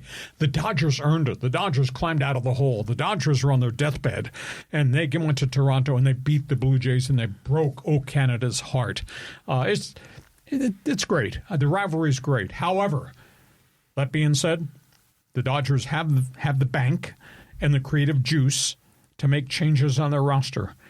I am concerned, this is a terrible thing to say because we're based in San Diego. The Padres, as we have known it over the last 5 years, this era may be over because they got limitations financially and they got a massive hole in their pitching staff. So I just don't know that the Padres have enough tools to be able to go change everything. We'll see what happens. That's what November into December is going to be all about. We'll continue to talk baseball nonstop on this podcast. But Dodger fan, feel free to flash your World Series ring, and we say salute you because you damn earned it this time.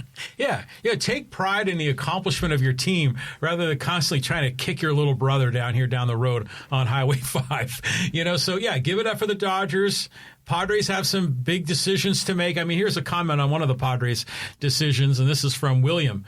Horrible hire by the Padres. It took this long for Craig Stammen? Well, I gave you the background of what I was told. I mean, they did 14 hours of combined interviews with those candidates. I mean, that's a lot of conversation, exchange of philosophy. But I was told the Pujols deal did not work because Pujols wanted it to be his dugout, his clubhouse, and his staff. That's what I was told. Now, other people have intimated the fact you go to work for a general manager who has only 1 year on his contract. There was no urgency to fill this job immediately. Maybe the priority, John, should have been, you're keeping Preller, sign him. Make the announcement that Preller has a 3-year extension because that then views the candidates, they'll look at him differently as I'm going to be working for this guy. I trust this guy. This guy's going to be here as we try to grow this thing back. Should they have done that first, take care of AJ before they worried about the manager? Yeah, you'd think they would. I mean, that's kind of the sequence of events you would expect. Mm-hmm. But did you see that it was a few days ago, they had a ceremony out in front of Petco? Yes, to honor Peter Seidler's memory. Yeah, and they changed the street name or something, and they had the little white chairs set up there. And apparently his brother John Seidler spoke at the event, Eric Grubner spoke at the event, and Trevor Hoffman spoke at the event, but A.J. Preller did not. Might be he might have been out and about. I mean, he may be doing so many baseball things. I mean, because Preller's trying to put the cap in the lid on the hiring of a manager, but Preller's also got to deal with all these decisions that came down today. Yeah. In terms of who were offering the qualifying offer, who were taking off the 60-man DL and putting on the 40-man roster, who's coming off the 40-man roster. There's a lot of actual baseball transactions that are taking place. Today's deadline was I think at 4 o'clock. Just makes me wonder. I mean, they obviously must have a war room at Petco, keeping track of all this. But everybody is out in the field, right? And they're mobile and they're texting and calling each other this whole time. Yeah, okay. I think the speculation is that he wasn't speaking at the event because the people were questioning if he'd still have a job. This is before they hired Stammen. People thought that he was going into a lame duck year, that he might not get renewed. I don't know. But he had such a relationship with Peter. Why would he not speak? I don't care what his job status is. Why would he not speak about the specialness of St. Peter? Yeah, exactly. I mean, those two guys were, like Mutt and Jeff. I mean, they got along together. Okay, we move on. Let's go to Carlos. He goes, how about those Lakers? 7-2, second in the tough West without LeBron. Jake LaRavia and DeAndre Ayton have been great so far. Meanwhile, the Clips look old. And you were wrong again, Lee. Go Dodgers back-to-back. Well, Dodgers did earn it back-to-back, but I think you'd agree with me. They were in trouble after they lost at home and got on the plane to go Game 6, Game 7, Toronto. They were really behind the 8 ball. But they earned it, so give them credit. Just like I was on a Canadian talk show, and I said, and they're brokenhearted. I said, yeah, feel bad you lost to the Dodgers. You could have won against the Dodgers, but feel good about what you did. I mean, across the Dominion, every Canadian became a Blue Jay fan. I mean, that speaks volumes of how the Blue Jays united that country. So I thought the whole doggone thing was win-win. And, John, did you know that they finally announced the total tally of all the TV viewership? 51 million people watch Game 7, U.S., Canada, and Japan. 51 million. Well, this is global. It's going global. Sure. And it's nice to see, a lot of people say, baseball's dead. No, not now. Baseball was America's pastime maybe 60 years ago, but it's football, baby. Soccer's coming. You can't top the NBA. Baseball's dead. No, not at all. Not at all. And baseball's gotten to a younger demographic somehow, some way. Well, they're getting better at marketing their stars. And rule changes have made the game better and easier to watch. Yeah, there you go. Okay, let's keep going here. Thanks, Carlos. Some soccer talk. This is from Callan. Afternoon, gents. Please explain how Mikey Varas finishes in third place for Coach of the Year voting. Bonkers. Preseason rankings mean more than an expansion club no one saw being a threat. Just awful. Yeah, I mean, I understand Dreyer not winning MVP because Messi scored 39 goals, 29 goals, whatever it was. I don't understand Varas not getting more votes. Just nobody's paying attention because that was from ground zero. That was clean piece of paper, bringing all these guys in with all this global background and making it fit. It was not like somebody coming in inheriting Lionel Messi in Inter Miami. So I was kind of surprised at the outcome there. Dreyer won the not Rookie of the Year but Newcomer of the Year award. So I guess SDFC kind of got shortchanged in the front office standpoint, but what they did in terms of acquisitions and making it all fit and hit the floor running, it's not like they got hot on week 13 and kind of backed into the playoffs. They earned this thing right from the get-go. So yeah, they did. I mean, Varas came in with a strategy, sure. And he had to pull his team together because no one knew each other. I mean, it was like you say, they're all wearing name tags, but he had a plan and he executed on that plan. And an expansion franchise, not only at the top of the rankings in the West, but had broken all the previous expansion franchise records. So yeah, Varas should have won the thing. I mean, he finished in third. That ain't right. How did Bruce Arenas do in that thing? I just remember seeing him. Wasn't he like the Sounders coach, I think, up in Seattle? Ever and ever. And that guy looked like some disheveled dude just rolled out of a bar at 2 a.m. He's a soccer guy. Okay, thanks, Callum. Go ahead. Okay, here's 3 quick hitters, kind of similar on the Padres situation from JB. We will not win without Preller being moved. This is a clear sign that coaching is micromanaged by management. And then Neil says, why can't we get out of our own way? Okay, well, there's a lot of people that don't believe that Craig Stammen was the right guy, that maybe it was a hire so that Preller could continue to have all of his people with influence and his fingerprints on everything. There are a lot of people, I think, of the opinion that the blueprint that AJ has brought just hasn't gotten them there. You haven't been to a World Series game. I've been in the press box to cover a World Series game under this blueprint. And now I hate to be negative that era may be over just because of all the injuries to the pitching staff and the fact that the whole world has opted out and you add in some of the limitations. But that being said, Stammen is a good baseball man. I mean, his baseball knowledge is really something, and he's experienced so much. 13 years as a player, then at front office executive, working the major league level, minor league level. So I don't know how we divide the fact this is Preller's team, and these must be Preller's people, and he wants Preller's influence versus new breed of manager, different cat. Let's give him a window. Everybody comes from somewhere. I don't know how to balance that because the fulcrums are like this. Well, yeah, every year is a new season. They build a new roster. So, yeah, the era is over. Well, the Darvish era, I think, is over. I mean, if he does come back at age 40, I don't think we can expect much from him. But we may be just starting the Jackson Merrill era, in the true golden era of Padre baseball. Well, you never know.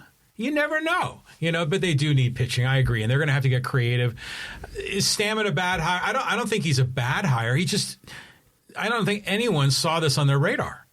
It just kind of shocked me this morning. Well, if other guys, a.k.a. Pujols, were adamant, I want it this way, and maybe that's why Pujols didn't get hired with the Angels either. Yeah. Keep that in mind. Maybe he was headstrong and he knew what he wanted. He knew what he thought was important to make it work. Well, I mean, I would have thought at breakfast at 5:30 this morning that Pujols would have been the guy, but I like Stammen, have dealt with Stammen a lot, know a lot about Craig Stammen. So let's just see where this goes. Everybody comes from somewhere. We'll see where this takes us. Well, if I'm Pujols, I'm going to be just as he is, I'm being if I'm Pujols, I'm being hired because of my brand and what I bring to the table. And damn right, I'm going to bring in my guys. Mm-hmm. Okay, he should do that. Maybe this isn't the right place in San Diego. Some other places.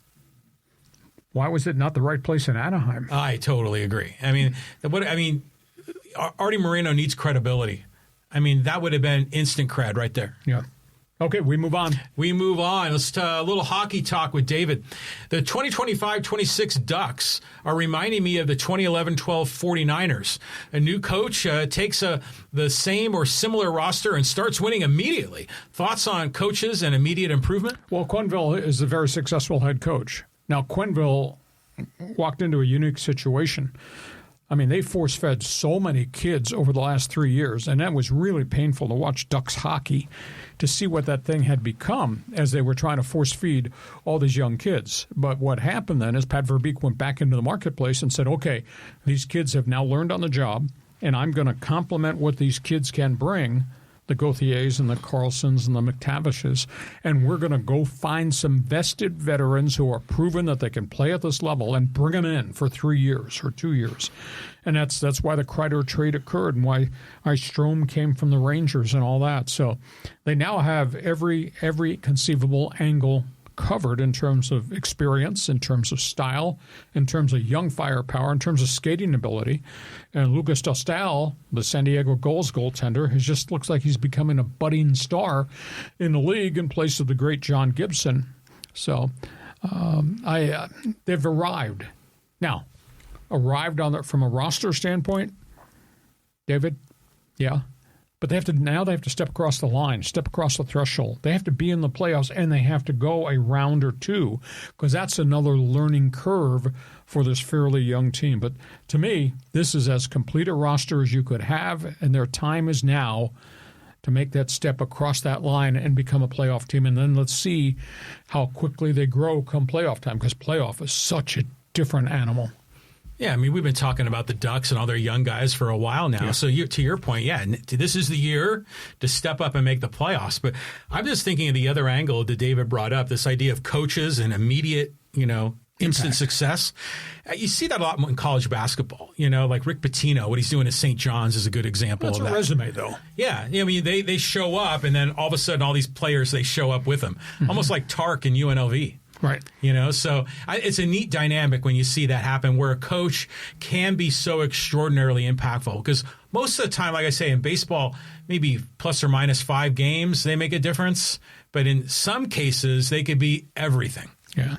And Quenneville's his resume is really successful. So I like that acquisition going forward. And now he brings his expertise to work with the kids and fitting these young guys, most of them came from the New York Rangers in different trades, fitting these young guys, wrapping around Gauthier and Seneca and Leo Carlson and McTavish. I mean, that's a really good collection of kids. It really is. Yeah, good for those guys. Okay.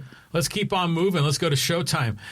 Ken Rosenthal said a rival executive told him that the LA Dodgers are going to be even more active and aggressive this offseason. With the threat of a cap and lockout looming, my money is on both NYs becoming Dodgers. What does he mean there? I'm not sure I understand the tail end of that, but at the end of the day, as I broke down this roster, they could have a combined $77 million in budgetary money available if they brought a broom in and they cleaned out most of the bullpen.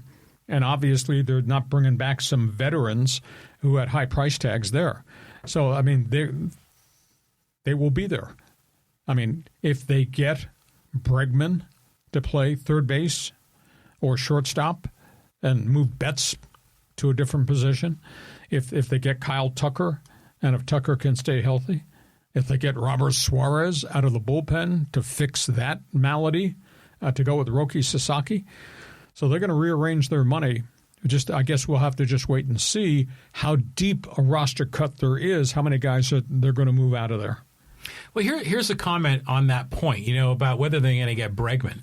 And the real 005 says Muncy is still their third baseman. They picked up the option today, but that's only $10 million.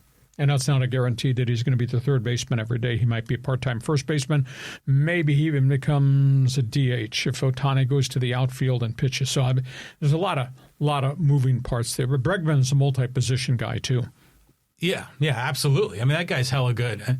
So let's go here down the list to Mike. Hey, I'm surprised I think he's talking about Stammen here. I'm surprised Stammen got a 3-year contract, though, because unfortunately that means AJ will get a 2-year extension.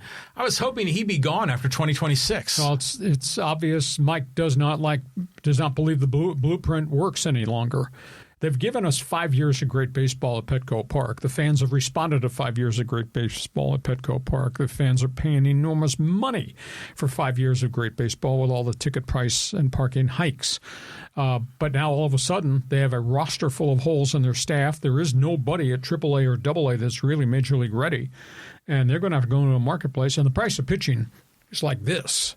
So, I mean, they got a challenge. As I sit here right now, my heart says, and I hate to condemn anybody, this era that we've experienced, this 5 years, this year is over. Now, how in the world are they going to get as many starting pitchers as they need to put behind Nick Pivetta? Because they don't have a hell of a lot to use as trade bait to go into the market and get somebody for a 2-year rental. They just don't, because AJ's traded it away. Can he go to Japan? Yes. Mm-hmm. But that's not a guarantee that you're going to get another Darvish out of Japan. You might wind up with somebody like Matsui out of Japan, who's turned out to be a marginal major league pitcher. So that's a thing that makes me ache a little bit, is what a great run we've had for 5 years. But I just don't see this roster being equal to those guys up north. Well, it'll never be equal. They say you should never compare yourself to others, but you should never compare yourself to the Dodgers because it's an impossible comparison. And, is this era over? Well, it kind of is. I mean, every year is a new era, and we can even within the time frame that Manny Machado has been here, we can parse that into multiple eras if you want to get that, granular with it. So, now it's just time for a new season. But there's a lot of options AJ can do. He can go out and try to sign a big name free agent pitcher. He can go try to find like a Seth Lugo kind of guy that's looking for the opportunity to be a starter. Rentals. Like a rental or a Michael Wacha. Those worked out pretty well. He can convert Miller or Morahone or Estrada, and there was the other one, the guy that came from Miami. Hoeing. Yeah, any of those guys could be starters. He could trade Morahone and get an avalanche of talent in return. I mean, he's got a lot of options, but, he's never going to have the resources of money and talent that Friedman has up in L.A. I mean, you just can't compare yourself to that. And like I've said, your pitching staff is never the same from year to year. Just a couple of years ago, when we had Snell at the front of the rotation and all those guys made 30 starts. Oh, that was awesome. It was unbelievable. Mm-hmm. And within 2 years, they were all gone. Either left as free agents or broke down physically. Just not the same team. Yeah. Remember the Oakland A's had a staff like that in Billy Ball, like in the early 80s. Mm-hmm. I think Dave Stewart was on that team, and they had like 3 or 4 guys that just pitched a ton of innings. Yeah, Mike Norris. And, exactly. Yeah, exactly. Those were some good times. Okay. Mike, thank you. All right, let's go to Michael here. He goes, I'm disappointed in the Padres hiring Craig Stammen. This feels more like an Andy Green type of hire, and we all know how that worked out. I was expecting or even hoping for a more experienced manager. Well, I was surprised because I really thought Pujols was a lock, but this was intimated to me by baseball people that I network with in the early hours today. There were certain things that he wanted if he was going to be the guy, and evidently Preller wants his fingerprints on everything. And maybe he's got it right because he's the VP, general manager, and it's his responsibility. I'll be honest with you. I mean, I've been out in public, and I've got a lot of emails over the last group of hours. There's not a hell of a lot of people believe in Stammen, but I know Craig Stammen really well, and I dealt with him a lot. Everybody comes from somewhere. And he's had a world of experiences, and I think he's held in high regard by the inner circle of players. Now, he's going to be their boss now. He's not going to be their teammate. Joe Musgrove was just raving at noon today before I came here, was raving about Stammen. And I say I know Craig from his days in Washington. That's where I first met him. So it's his show, his opportunity, and we'll see if the general manager can get him more pitching. And then we'll see how he handles clubhouse roster personalities. I think in one of the articles, Kevin Acee was saying how Manny Machado would sometimes go to Craig Stammen back when Stammen was pitching for the Padres, and for leadership, and that sort of thing. And so I think he already has the respect of the most important players on that roster, especially the ones that are going to have to really carry the load. Machado, Tatis, etc. This could work out really well because when I heard the news, I was like, "What, Craig Stammen?" And then I thought about it. I went, that actually could be pretty good. And it also made me wonder too. Do you think? He's saying it's like Andy Green, like some kind of manager that you can manipulate. But do you think this could have been a money thing? I mean, because Pujols would have demanded a lot more money than Stammen. Well, Pujols demanded power. That's what I was told. And money. I would imagine that Pujols could probably get 3 to 4 times the annual per year deal than Stammen could get. That might be a reach, though, because Pujols has never done this. Pujols' 703 career home runs and MVPs does not weigh into the equation of how much he should be paid as a manager. I don't think. Yeah, okay, fair enough. It's just interesting. This kind of just caught us from left field, or the ball got thrown in from the bullpen. It was weird. So, okay, let's go to Gavin. He goes, Miguel Rojas isn't retiring. He said he wants to play for LA next year. He had indicated, though, right before he became a hero in the World Series, that this would be his last go-round. We'll see if they bring him back. He's very affordable. I think his number is only $6 or $7 million, but he hardly played at all the back third of the schedule. But that's because so many guys are playing pretty well as they were trying to fight their way through this. So, but the Dodgers got a lot of creative ways to use their money. Then they will get creative in terms of their acquisitions, and it's Dodger baseball, which I think is very attractive to an absolute ton of people. Yeah, I mean, if you want to play for a winner. I mean, everyone says that the Dodger organization is the best in baseball. Mm-hmm. Rosenthal has said that, a lot of other guys. But freaking Miguel Rojas, I mean, talk about a guy that... Who could have thought that would ever happen? Exactly, And it's like I thought, Ohtani would hit the golden home run to win it for the Dodgers, but it was Miguel Rojas. And he saved him with his defensive plays. Exactly. In addition to these screaming line drive, hope it gets over the wall home run. Exactly. So it was just unbelievable. I mean, people are still saying maybe the best World Series of all time. Have you thought more deeply on that? I have a hard time thinking back. People said greatest World Series since the Red Sox and Big Red Machine, 70s. That was a long time ago. But just take it as it was. Man, that was 7 games of a lot of fun. I mean, I couldn't wait for 5 p.m. every night to watch it. Yeah, and by the way, have you noticed that now suddenly, like on Tuesday and Wednesday afternoons, there's not as much sports going on, and you're like, you kind of feel empty without baseball because it's like a daily thing. It's like your soap opera every day. But now the good news is college basketball's filling in the schedule. I think we're going to be okay. Okay, we move on. Okay, let's go here to Casey.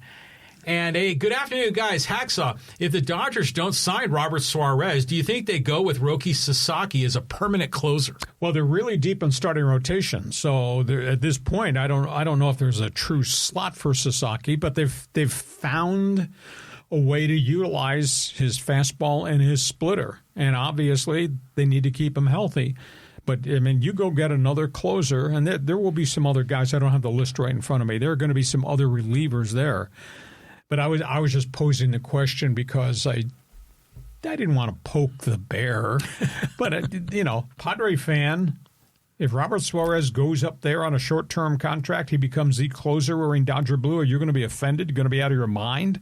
Now, Kenley Jansen's out there, too, as a free agent. Now, he's got a lot of miles on him, and there have been some health issues, but he pitched pretty well for the Angels at the end. Would you want to have Jansen be the lead and kind of the co-closer with Roki, or would you rather have Suarez? Suarez is going to get a payday at age 36. Now, I don't think he's going to get a 5-year contract, but I think he's going to get a healthy pay raise. Yeah, and he's done pretty well already, Yes. Here with the Padres. Yeah, Dodgers are going to sign someone. I mean, here's a follow-up on this. This is from Ishmael, and he says, Roki is not going to be a closer other than in the postseason. It would be a wasted potential on one of the best starting pitchers in the world. Well, you got to develop him as a starting pitcher, though, because remember, he got banged around because he really did not polish his third and fourth pitches, and then he had the shoulder woes, which really shut him down. Now, they found a comfort zone so far. Now, if they were to sign Robert Suarez, then you could say, okay, we'll put Roki back in the rotation, but who you bumping out of the rotation, unless you're saying, well, he's the heir apparent in the slot that used to be Clayton Kershaw. But, I mean, right now you're sitting there with 4 Gold Star starters already, so where does Roki fit into that mix, whereas he's established himself in a defined role as a closer? So I was watching, the Laker game last night, and they're playing the Spurs. And there's freaking Tyler Glass now, front row seat. No, Snell walking around with the trophy. Yeah, and I saw Mookie, and I'm like, freaking Dodgers, It's just unbelievable. But, just think about that. The Padres, were in that bidding war for Roki. And he ended up going to L.A., had what a reclamation project. I mean, he could turn in to be as good as any of those other starters. Well, if they develop a third pitch, which he just didn't because of the physical setbacks last year, he's brilliant. I mean, that's what everybody says. Okay, let's go next one. Next one. Okay, this is just from Robert, just a shout out. Hacksaw is a legend. Show me your lightning bolt. Damn right. Take us through that. When did that first come out of your mouth? Came out of my mouth at the tail end of the Super Bowl season. It was just we were so excited in the playoff game. We had beaten Miami in the first playoff game in the Super Bowl season in the mud here. And that was the controversial Don Shula incident on the field with the muddy field and the missed field goal and turnovers and interceptions and all that. And the stadium went crazy. And I stood up in the radio booth, and we were so excited because we knew we were going to the AFC Championship game. And I just, off the top of my head, I didn't think about it. I said, look at these fans. Show me your lightning bolt. And the fans went haywire. That's where it came from. Well, it's just funny how certain catchphrases like that can be organic and they can be of the moment. And then other times, they're kind of coordinated and contrived. But a lot of those catchphrases are part of what makes us love sports, because it's all part of the emotion, and we remember back when we were there and you were calling, show me your lightning bolt. It's fantastic. Yeah. You talk about staging and packaging things. One of my great phrases as a sports talk show host, and it just dawned on me, this fits where I'm going to work. When I first came here at Extra Sports 690 to be the voice of the Chargers and start a 4-hour sports talk show in a market that had never really done it before, and I came up with the idea from Baja to the Canadian Rockies. And that's because we're on a 77,000-watt signal that went up and down the coast. And I heard that signal in Vancouver, and I heard that signal at night in Spokane, Washington. And I said, yeah, that fits. And that's where Baja Canadian Rockies came from. That's another winner right there, blowtorch signal, That's right. 77,000 watts. All right, let's go to Dave E.K. Hey, Dodgers signing the last Padre closer, Tanner Scott, was a disaster. Dodgers are still on the hook for that $61 million on that contract. Concur, but that's not to say he can't bounce back. Again, he had injury problems, and then he had the infection that took him off the playoff roster. But that's why you have pitching coaches. That's why you have an off-season. And you'll work on mechanical things and see if he can capture it back. You know, his first two-thirds of the season, he was pretty dominant. They got to get back to that where he controls what he's doing and his velocity and his movement, his location, because I got away from him at the end, and then he had that staph infection right at the end where he had the emergency surgery, and he was really sick. So he's on the contract for 2 years, so that's what you do in the offseason. You bring him into Camelback Ranch, and you'll work in December and January with him on mechanics and location and things of that nature. See, the Dodgers could just eat the $61 million. No, they're not going to do that. No big deal. They're no not big deal. Do that. Okay, let's go here to Michael. Hey, Lee, the Padres hiring Stammen. Is that like the Chargers doing the cheap route, hiring Mike McCoy over Andy Reid? I wonder if it was the best manager available or cheapest manager available. Well, he fits whatever Preller wanted. Maybe that's dollars. Maybe that's, yes, sir, I'll do what you want. Maybe that's got to do with authority. When Mike McCoy was hired as coach at the Chargers, he was the hottest coordinator in the NFL. And his track record of working with Peyton Manning and Tebow and a couple of other quarterbacks was pretty damn impressive. Now, the job was too big for him, and he could not cope with all the other responsibilities because his whole life had been X's and O's and in film sessions, and we're running this and this mismatch, etc. But head coach's responsibilities are massive. So McCoy was different. This is a hire out of left field. I concur with you there. But like I say, hey, you didn't like me when I first came here in 1987 from Phoenix. What the hell is this guy talking about on Sports Talk Radio? Was he saying these things on my radio? People went crazy. Everybody comes from somewhere. So let's give Craig Stammen the chance to be that someone coming from where he came from. I don't know if it's going to work. Responsibility on general manager to go get him more pitching. Well, it's not like he came out of nowhere. I mean, he has the reputation of being a veteran and a leader and a guy that young players can count on for good advice. And I remember they always raved about his baseball IQ when he was playing here, but it was physical ailments that broke him down. So, like I said, when I heard the news, I was shocked. And then I said, this could work. I mean, I have more confidence in Craig Stammen than I do in Chase Tingler, or Andy Green. Mm-hmm. I think this has a chance to work. And by the way, in the end, Tatis has just got to start hitting bombs. We need to get back to what these Padre hitters were like in 2022 and 2020. We've lost all that energy. Can Stammen bring it back? Maybe. Padres have $65 million to rearrange their roster with. Now, a chunk of that comes right away because it's going to Machado and Tatis for big pay bumps. So in honesty, they probably have about $35 million total that they can use. They got to go get a first baseman with power, and obviously they need starting pitchers 2, 3, and 4 at least. And then we'll see what happens with all the other fringe pitchers that are already made reference to. Well, Pavetta's going to need a big bump too. But I already counted that in the books. Oh, okay. Yeah, Pavetta goes from $1.5 million to $19 million this year because he back-ended the deal. Okay, here we go with these contracts. Okay, let's go here to our friend Angel. Hey, safe to say the Raiders have given up on the 2025 season? Yeah, really. I was really stunned at the trade of Jacoby Myers, but maybe they just did not want to pay him. I mean, he's had a great couple of years. He's got 423 career receptions. I thought he developed into a really good player, and of course the Patriots gave up on him. So I was kind of shocked, but the Raiders are just an absolute mess from a roster standpoint. I mean, they might have as bad an offensive line as anybody in the league. Chargers' offensive line's not very good, but that's a byproduct of all the devastating injuries. But I feel bad for Ashton Genty. They can't run the damn football.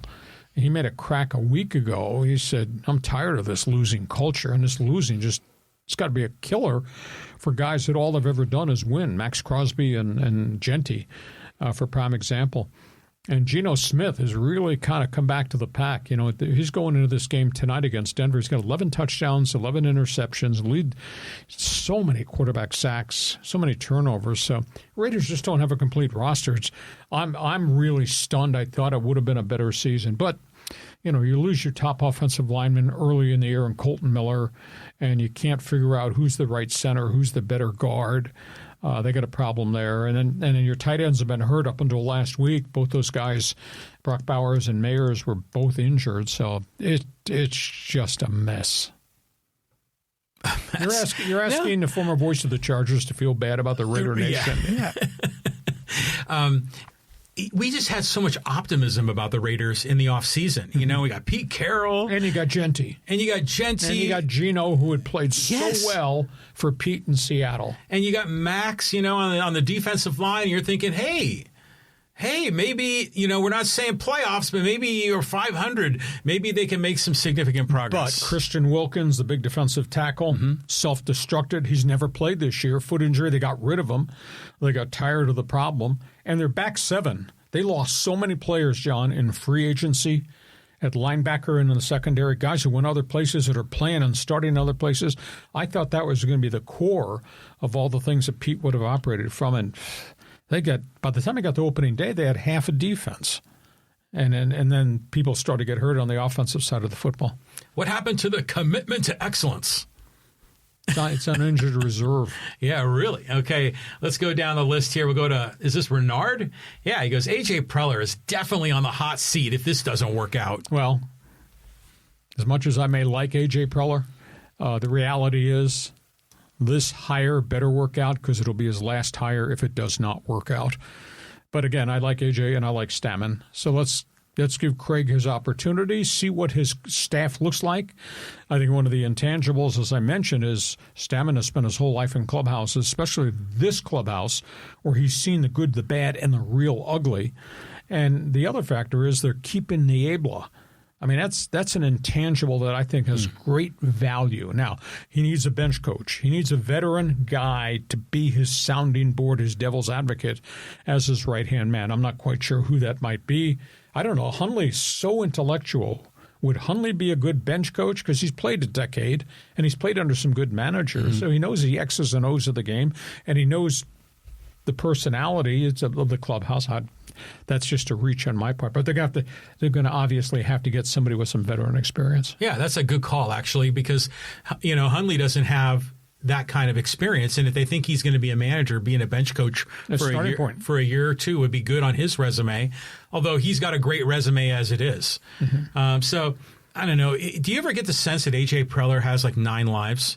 Because he would imagine if he was the general manager during the Steinbrenner Yankees, or if he was the general manager for the Dallas Cowboys. I mean, a meddlesome owner would have probably ejected him long ago. But the owner wasn't meddlesome. The owner gave him carte blanche. Now, that's why there's been some ownership change up top, because some of those owners did not agree with the amount of money that Peter Seidler allowed A.J. Preller to spend, and they pissed away a lot of money. Well, do you think that was because, like, take, for example, Bogarts. Do you think A.J. was hot to trot on Bogarts from the start, or was it Seidler saying, hey, man, we'll do anything? You know, let's just get the best guy. Yep. I mean, it was a combination of both. You know, and so he knew that he had, you know, a short window of opportunity to see the Padres potentially win a championship. It just makes you wonder, because they were flirting with, you know, Aaron Judge and Trey Turner during that time. So I don't know. I just think that we were living in a little bit of a fantasy land when we had Peter Seidler as the owner, because he was willing to do what no owner ever would do. Now I think we're back to sort of rational business people owners, not cheapskates, but guys that are going to probably have a more sound hand on the till. Yeah, I think part of me said I just don't subscribe to this theory of overpaying every veteran you brought for long-term contracts. Part of me says they gave some contracts, and then they had to eat a pile of money to get somebody to take Shields or Hosmer, and that hurt them too. Part of me says, yeah, you did a great job signing all these international guys and all these draft picks, and you overpaid for them, and now you've traded all those guys away. And now I'm sitting here. At the end of the day, we're going to 2026. Whole farm system is barren again. And there's really nothing at the major league level that they can trade. Nobody wants the extended contracts.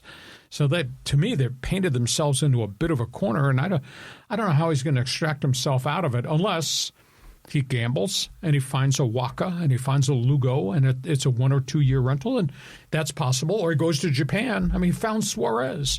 And, I like Nick Martinez, who is such a scrapper. He gave him 2.5 good years of baseball. So, maybe there's ways to rent some guys that'll complement what you got. But I think it's going to be really, really hard. Yeah, but he's rebuilt it multiple times. And he says it has a different strategy. Like, most teams will never part with their top prospect. AJ will. Most teams want to unload players that have, let's say, a year left on their deal before they're a free agent, and no one else will take them, but AJ will. So he sees the market, and when the market is zigging, he's zagging. But what currency has he got now to use to fix this? Yeah, the currency is changing. But the other angle to this, too, especially with this collective bargaining agreement renegotiation coming up, revenue in the sport is just going to keep expanding. So those big deals like, a Machado as like an anchor on your roster or your payroll, he'll be a smaller and smaller anchor as the revenue increases.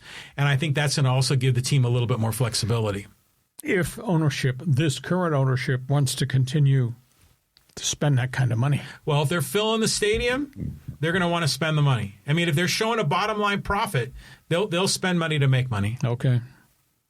We shall see where this goes. Hey, listen, we hope you have enjoyed this podcast. We covered an absolute ton of topics on the table, just a couple of business items. I write on my website every day. If you've never sampled my website, you're really missing some information. Go to LeeHacksawHamilton.com. It's there first thing every morning. You got to read my one man's opinion column, whether it's about the Dodgers, about the Padres, about the Aztecs, stuff I've just written this week. Just scroll through the columns. You won't believe the opinions I'm expressing. Once you do that, I want you to follow me on X. Just type in my name, Lee Hacksaw Hamilton, hit the follow button. You can really help us grow. And we say congratulations to you guys because we just busted through the 9,000 subscriber level on YouTube. But give us a thumbs up, hit the follow, give us a 5-star rating. It really helps us a great deal. You are going to enjoy Thursday Night Football. You are going to enjoy this weekend. I can't wait to see the rest of the response in the community over the hiring of Craig Stammen. And we got NFL games coming up on Sunday. And, John, we're going to be back here Monday at 1:30, bleary-eyed and all. And I'm sure we'll have a lot more to talk about. We will, Lee. It's going to be a great sports weekend. Same to you. You have yourself a great sports weekend. Also, this podcast brought to you by DIXIELINE Lumber and Home Centers. Go to DIXIELINE.com for all the things they have to offer. Thanks for being part of Hacksaw's Headlines. Join us again for Hacksaw's Headlines on YouTube, Facebook, and Twitter. And find the audio version on your favorite podcast app. Touchdown, San Diego! For more content, go to LeeHacksawHamilton.com.